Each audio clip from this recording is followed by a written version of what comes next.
અમદાવાદ શહેરમાં ગોગો પેપર મામલે એસઓજી દ્વારા કડક કાર્યવાહી હાથ ધરવામાં આવી છે। ગોગો પેપર નશીલા પદાર્થોના સેવન માટે ઉપયોગમાં લેવાતું હોવાની માહિતી સામે આવતા પોલીસ તંત્ર એલર્ટ મોડમાં આવી ગયું છે।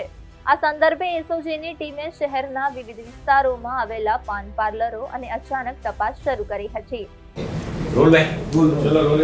સર, એસઓજી દ્વારા ખાસ સમગ્ર શહેરની અંદર એક મુહિમ ચલાવવામાં આવી રહી છે। પાન પાર્લર ઉપર સર્ચ કરવામાં આવી રહ્યું છે।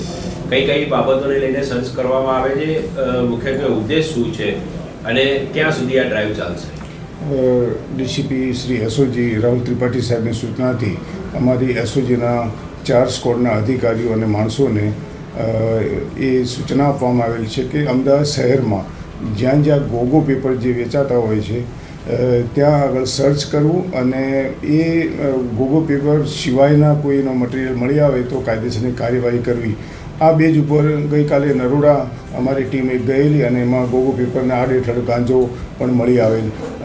ગોગો પેપર સસ્પેક્ટેડ જ છે કે ગોગો પેપર જો વ્યક્તિ લેવા આવે મોટાભાગે નાર્કોટિક્સની જે મટીરિયલ છે એ ભરી અને એ ડ્રિંક્સ કરતા મતલબ પીતા હોવાનું માલુમ પડેલ છે।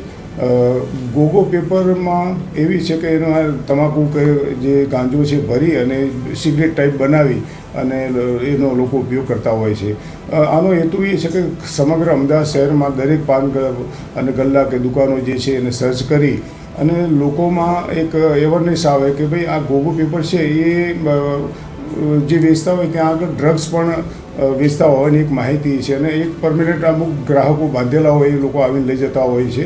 એટલે ખાસ હેતુ એ કે આની ઉપર કંટ્રોલ આવે અને જે ગોગો પેપર છે એ કોઈ કાનૂન મતલબ ગુનાહિત નથી એટલે એના ઉપર ખાલી કોઈ કાર્યવાહી થઈ શકતી નથી, પણ ગોગો પેપરની અંદર નાખી અને જે ડ્રગ્સ કે તમાકુ કે જે ગાંજો એ લોકો ભરીને પીતા હોય એ ગુનો બને છે। તો અમે એમાં એક કેસમાં મતલબ ગઈકાલે સક્સેસ થયા છીએ। અમારો હેતુ વધુમાં વધુ આ પાનના ગલ્લા અને ગોગો વેચનાર વ્યક્તિઓને ચેક કરી અને આને કંટ્રોલ લાવવા માટેનો એક પ્રયત્ન। ઓકે।